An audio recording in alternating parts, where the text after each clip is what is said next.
Hola, bienvenidos a un nuevo episodio. Yo soy la doctora Denise Morales, presidenta de Global Diplomacy Leadership, y el día de hoy hablaremos sobre la diplomacia parlamentaria, desde su concepto, sus principios y sus elementos, hasta el papel de la Unión Interparlamentaria en este tipo de diplomacia tan nuevo. Comencemos. La diplomacia parlamentaria es un concepto en desarrollo que puede entenderse de la siguiente manera. La diplomacia parlamentaria es aquella actividad que realizan los integrantes de los parlamentos, congresos o asambleas alrededor del mundo con el objetivo principal de defender los intereses de su país o bien con el fin de lograr ya sea la cooperación entre parlamentos, congresos o asambleas sobre un tema en concreto o la prevención de conflictos mediante herramientas como el diálogo, la negociación y la mediación. La diplomacia parlamentaria también tiene el objetivo de lograr el mutuo entendimiento entre parlamentos, congresos y asambleas alrededor del mundo, ya sea de forma bilateral, regional o multilateral. Este nuevo tipo de diplomacia constituye un complemento de la diplomacia del Poder Ejecutivo.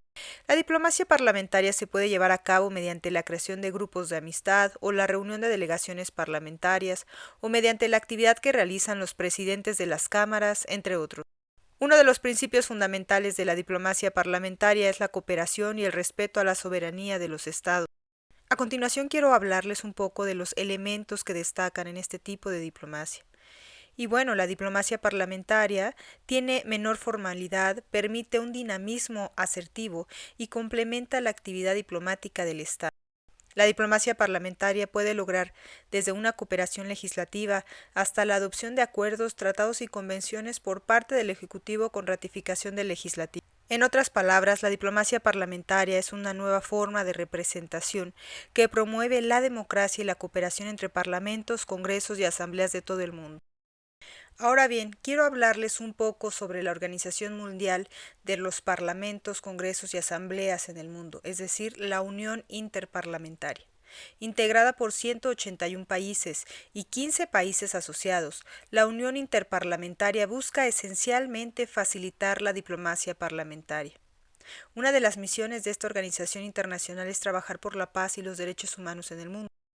De hecho, en su estrategia de 2022 a 2026, en su objetivo estratégico 4, la Unión Interparlamentaria buscará servir como centro de coordinación para el diálogo, el intercambio y la solidaridad y la diplomacia parlamentaria en todo el mundo.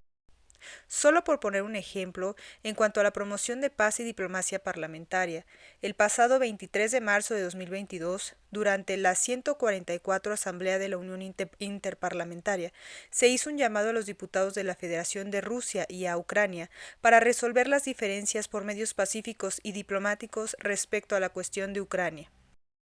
Ahora bien, es importante señalar que del próximo 5 al 9 de abril de 2025 se realizará la siguiente sesión de la Unión Interparlamentaria que corresponde a la 150 reunión de la Unión Interparlamentaria y se llevará a cabo en Tashkent, Uzbekistán.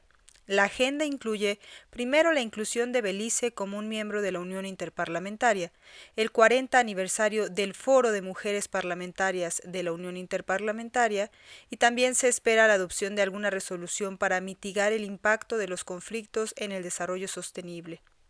Recientemente se celebró en la Ciudad de México el pasado 14 y 15 de marzo de 2025 la Conferencia Mundial de Mujeres Parlamentarias de la Unión Interparlamentaria, en el que se hizo un llamado a la urgente necesidad de paridad de género en los parlamentos de todo el mundo. Entre los objetivos del plan de acción del documento final de esta reunión, se enfatizó en la necesidad de igualdad de oportunidades para las mujeres en roles de liderazgo, además de adoptar 3 áreas de acción en tema de paridad de género.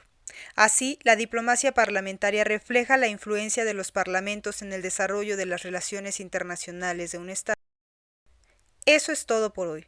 Gracias por escucharnos y hasta el próximo episodio de Global Diplomacy Leadership.